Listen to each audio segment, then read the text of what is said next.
아이온큐가 4월 16일 오크리지 국립연구소와 미국의 인프라 발전을 위해 협업하기로 했다는 발표를 했습니다. 보다 구체적으로는 아이온큐의 양자 기술을 활용해 미국의 전력망을 현대화하겠다는 내용이었는데요. 양자 컴퓨터 기업인 아이온큐가 갑자기 전력 인프라 개선에 나선다. 이게 어떻게 된 일일까요? 오늘은 아이온큐와 오크리지 연구소의 파트너십과 이들이 추후 진행할 사업의 중요성에 대해서 하나씩 살펴보겠습니다. 아이온큐가 참여하게 된 사업의 중요성을 알기 위해서는 이 지금의 AI 열풍이 불러온 나비 효과에 대해서 알 필요가 있습니다. 지난해부터 계속된 AI 열풍을 끝낼 기미가 보이지 않고 있죠. 빅테크들은 앞다퉈 AI 분야에 천문학적인 자본을 투자하고 있고 기회를 노리는 스타트업들도 속속 등장하고 있습니다. 그런데 AI 산업이 발달하면 발달할수록 한 가지 중대한 문제가 발생하는데요. 바로 이 모든 AI를 움직일 에너지를 어떻게 확보하느냐 하는 문제입니다. 대규모 AI를 운용하기 위해선 데이터 센터가 뒷받침되어야 합니다. 그냥 아무 데이터 센터도 아니고요. 업계 최고 수준의 반도체를 수만 개씩 동원하는 하이퍼스케일러들의 데이터 센터가 필요하죠. 그리고 이 데이터 센터들은 말도 안 되는 양의 전력을 소비합니다. 데이터 센터는 단위 면적당 가장 많은 전기를 사용하는 시설인데요. 미국 에너지부 자료에 따르면 통상적인 상업 오피스 빌딩과 비교해 10배에서 50배까지도 더 많은 전력을 소비합니다. 일례로 엔비디아 H100을 예로 들어보겠습니다. AI 데이터 센터는 높은 연산 능력이 중요하기 때문에 주로 SXM 폼팩터의 반도체를 사용하는데요. 이 폼팩터의 경우에는 최대 열 설계 전력이 700W입니다. 이는 최대 부하로 이 반도체를 사용할 경우 700W의 전력을 소비한다는 뜻이죠. AI 데이터 센터에서 한 달 동안 이 반도체를 최대 성능으로 쉬지 않고 사용할 경우 504kW의 전력을 쓰게 됩니다. 우리나라 4인 가구의 월 평균 전력 소비량이 307kW입니다. 다시 말해 데이터 센터에서 사용하는 H100 반도체 하나가 우리나라 4인 가구보다 더 많은 전기를 사용하는 셈이죠. 그리고 데이터 센터에서는 이와 같은 H100 반도체를 수만 개씩 사용하는데요. 아마존, 마이크로소프트, 구글과 같은 하이퍼스케일러 기업들은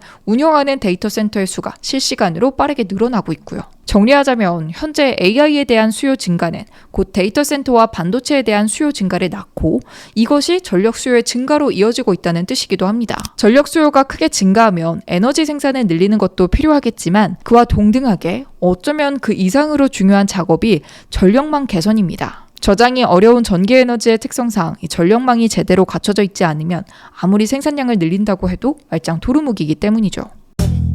오크리지 국립연구소는 미국 에너지부가 후원하는 과학기술 국가연구소입니다. 이전에도 몇 차례 아이온큐와 공동 연구를 진행한 이력이 있고요.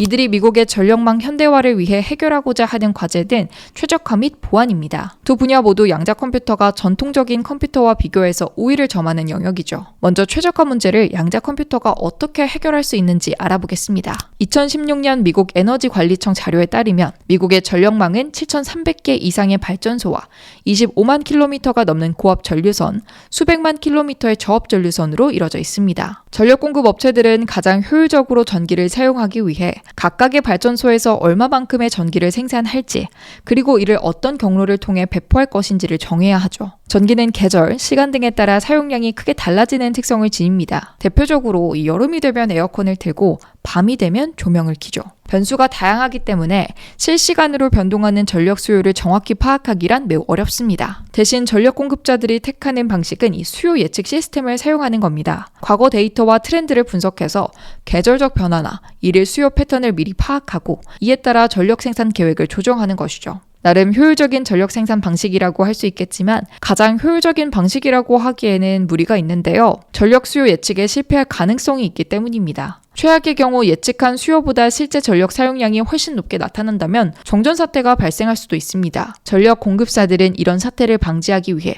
늘 약간의 과잉 공급 상태를 유지하기도 하고요. 다시 말해 낭비되는 전력이 발생한다는 것입니다. 바로 이 지점에서 양자 컴퓨터의 최적화 솔루션이 빛을 발하게 됩니다. 양자 컴퓨터는 중첩이라는 특성을 활용해서 여러 경우의 수를 동시에 연산해 최적의 경우의 수를 단번에 도출할 수 있는데요. 경로 선택 시나리오를 예로 들어보겠습니다. 출발점 A에서 목적지 B까지 가는데 총 100가지의 경로가 있다고 가정해 보겠습니다. 이 중 가장 빠른 길이 몇 번째인지 알기 위해서는 이 전통적인 컴퓨터는 1번 경로, 2번 경로, 그리고 100번 경로까지 모든 길을 한 번씩 다 지나가 보고 제일 소요시간이 적었던 경로의 결과값을 도출해내죠. 뭐 67번 경로가 제일 짧았어 이런 식으로 말이에요. 반면 양자 컴퓨터는 1번부터 100번까지의 경로를 중첩을 활용해 동시에 지나갑니다. 67번 경로가 목적지 B에 도달하는 순간 나머지 가능성들은 모두 붕괴되고 67번이라는 하나의 결과가 도출되는 거죠. 쉽게 말해 전통적인 컴퓨터가 100번의 연산을 수행하는 시간을 들여야 해결할 수 있는 문제가 양자 컴퓨터를 활용한다면 한 번의 연산을 수행하는 시간만 들여서 해결할 수 있다는 겁니다. 이런 양자 컴퓨터의 최적화 솔루션을 현대의 스마트 그리드 시스템에 통합하게 되면 전력 수요 응답을 최적화하는 데 기여할 수 있을 겁니다. 에너지 사용이 최적화되면 전체 전력망의 부하를 줄이는 데도 크게 도움이 되겠죠.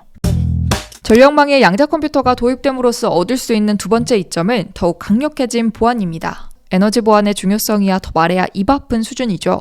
일상생활, 경제성장, 산업발전 등 모든 영역에서 전력은 필수적인 요소인 만큼 이 에너지 공급을 안정적으로 유지하는 것은 매우 중요합니다. 보안은 최적화 솔루션과 마찬가지로 대표적인 양자 컴퓨터의 실용적인 이점으로 꼽히는데요. 양자 컴퓨터의 보안 시스템이 전력망에 더해지면 이 에너지 보안을 크게 향상하는 계기가 될 수 있을 겁니다. 가장 잘 알려진 양자 암호화 형태는 양자키 분배입니다. 양자키 분배는 두 당사자 사이에서만 알려진 보안키를 생성해서 데이터의 안전한 전송을 가능하게 하는데요. 이 또한 양자의 중첩 상태를 이용합니다. 외부에서 누군가 해킹을 시도할 경우 그 관측 행위로 인해서 키의 상태는 붕괴돼 버리죠. 해킹을 시도하는 행위 자체가 해킹을 무력화하는 시스템인 셈입니다. 다만 유념해야 할 점은 당장의 양자 컴퓨터의 성능이 앞서 언급된 최적화 문제나 또 보안 문제에서 압도적인 성과를 낼 수 있을 수준은 아니라는 점입니다. 복잡한 미국 전력망 문제를 해결할 수 있을 정도의 연산 능력을 갖춘 양자 컴퓨터가 나오기까지는 아직 더 많은 시간이 필요하죠.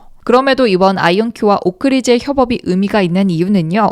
우리의 현실과 밀접하게 연관된 실질적 문제 해결을 위해 양자 기술이 도입되기 시작했다는 점입니다. 지금까지 이론상으로만 논의됐던 양자 컴퓨터의 상업적 이점을 실증할 기회가 생겼다는 거죠. 아이온큐는 현재 포르테 엔터프라이즈, 템포 등 신제품을 통해 양자 컴퓨터의 상업적 판매를 준비하고 있습니다. 이런 가운데 양자 컴퓨터의 실용 사례가 더해진다는 건 고객사 입장에서 아이온큐의 제품을 구매할 메리트가 늘어난다는 거죠. 아이온큐와 오크리지 연구소의 공동 프로젝트가 아이온큐의 양자 상용화 로드맵에 어떻게 기여하게 될지 주목해 보겠습니다. 머니네버슬립 뉴스레터와 네이버 프리미엄 콘텐츠 지금 바로 구독해보세요.